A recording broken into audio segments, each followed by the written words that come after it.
this is Tim from Your Six Studios. Today in this video, I'm going to show you how to download music on your Android phone. And you can use this as like ringtones and stuff. Super simple. Just go on over to the Google Play Store, just like this, and set this up. And then go to search. And type in Zedge. Z-E-D-G-E.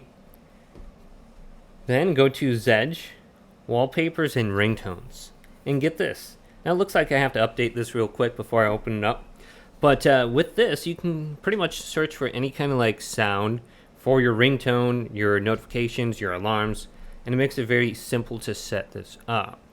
So wait for this to install, and that's most of the time what I use all these music for, or if you want to just go ahead and download them for any kind of edit that you're going to be doing. So go ahead and just get this. So I'm waiting for this to install. Open this up. Now, you might have a bunch of like pop-ups on here. You can just hit the X.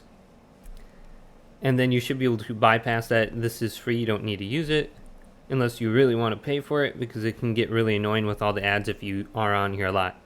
So we can just type in some sort of music. You can see I have like Tom Petty on here. And then we can look at the different ringtones. Now, the ringtones are going to be limited, I think, to like 30 seconds. So 29, 22 seconds. So it's not going to be the entire song. So it's just going to be mainly just clips. And then we can click on it. Now the notification sounds, if you go to that, are only going to be like, I think only like 2 or 3 seconds long, maybe 1 second. And some of them are like 5 seconds right here. So just choose the one you want. And then hit download.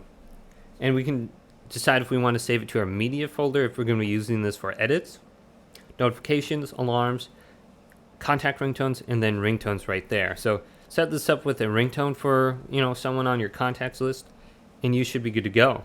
So go and check out Zedge here. It's great. I like it.